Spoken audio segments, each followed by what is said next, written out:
thing that I like better than ice cream. Now I'm a big girl, and I've decided there's something I like better. Much better.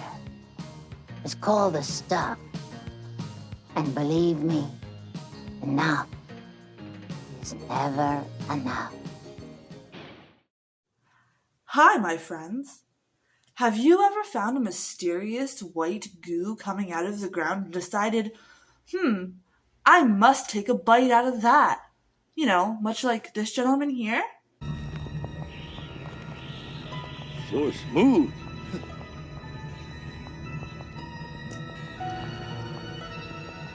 That tastes real good. Tasty. Sweet. What are you doing down there? No, you haven't. Well, my friends, you may be missing out on finding the newest sensation to be sweeping the nation. Do you know what our film is tonight? If you've guessed the 1985 horror comedy The Stuff, you are correct, and give yourself some Spookyfam points. Hi, welcome to Chamber of Horrors. I'm Mercy Desdemona, and as always, later on in the episode, we will be with my lovely co-host, ReverieAddams, with her new Trick or Trivia episode.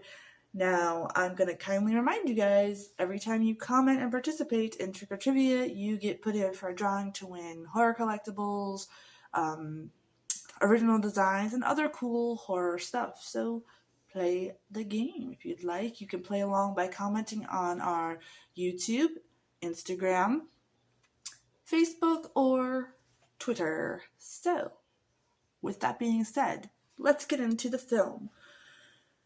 So I'm just going to flat out say I love how the film kind of mocks how people blindly follow trends. Like, in this sense, people will get addicted to this tasty treat, and the treat is basically eating them from the inside, and they become like alien to themselves.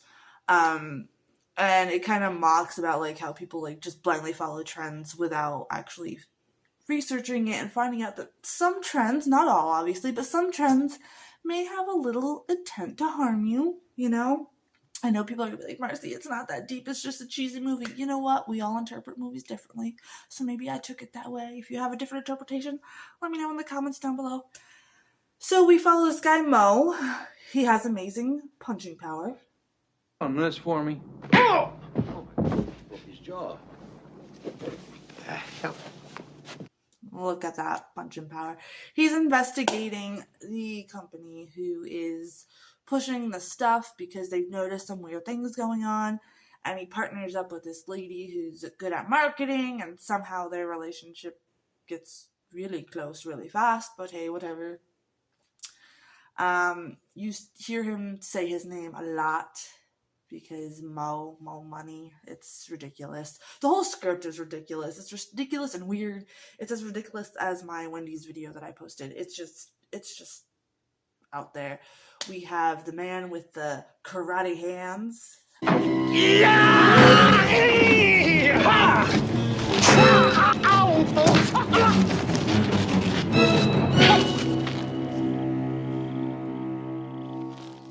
You're Chocolate Chip Charlie. Well, I sure as hell ain't the Kentucky Colonel. Get off of me. I'm sorry. What are you doing down here in a town like this?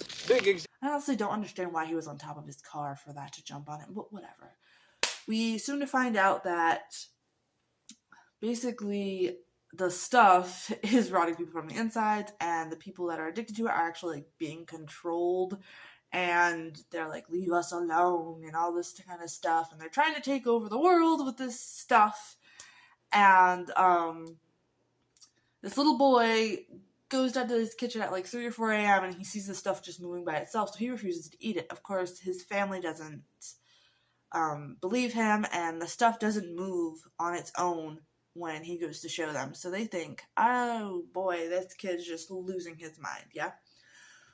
Well, the family gets addicted to the stuff, and that's all they're eating. They no longer get regular food, so this poor kid eats shaving cream to pretend to eat the stuff, and runs out of his house, and then hops in a crazy random guy's white car, which happens to be Mo.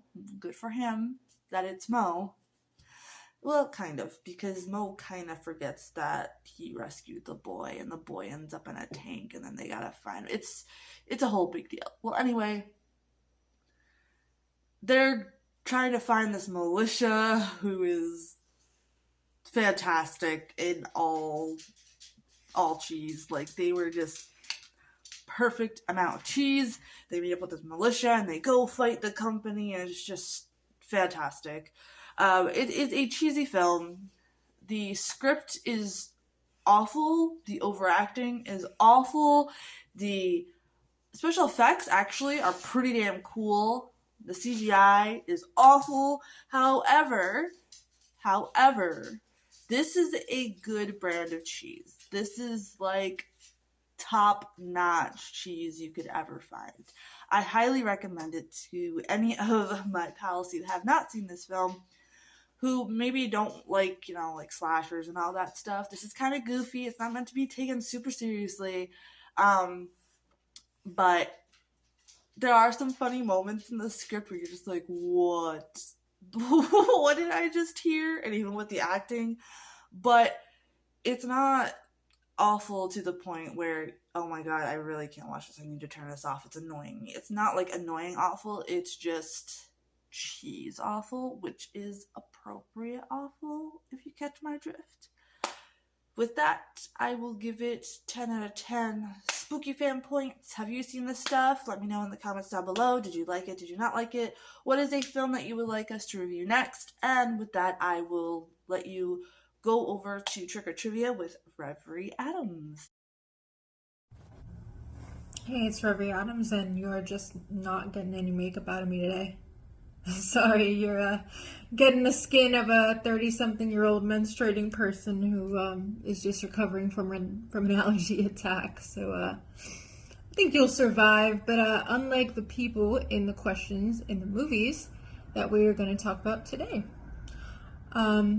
we have a campy horror comedy vibe going on today, so let's do it. Okay, the room used in the motel and the stuff, in which the stuff leaks up and down the walls, was the very same room repurposed and used in what other film from the same era? A. Evil Dead 2 Toolshed. B. A cabin from Friday the 13th Part 3. C. A hotel room from The Shining. Or D. Johnny Depp's bedroom from The Nightmare on Elm Street. Number 2, in The Blob 1988, what did the writers agree the Blob was based on? A. Brain matter. B. An inside-out stomach. C. Expired strawberry jello. Or D. Literally just goo. Stop overthinking it.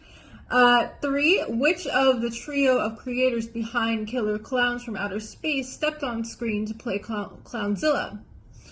Would it be A. Charles Chiodo, B. Edward Chiodo, C. Stephen Chiodo, or D. None of the above?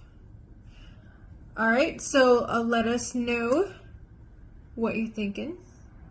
Doesn't have to be relevant to the questions, but it's preferable.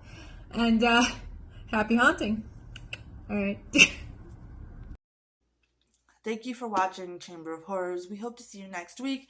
Stay tuned throughout the week because we will be posting Reverie's Answers, and we will be starting a new short series called Mercy's Horror Minute, where I just quickly go over a couple lists and, all that good stuff. Stay spooky, stay weird, and don't forget, if you are the weird kid growing weird adult and you like all things true crime, horror, and weird, hit the subscribe button. We will see you later. Bye.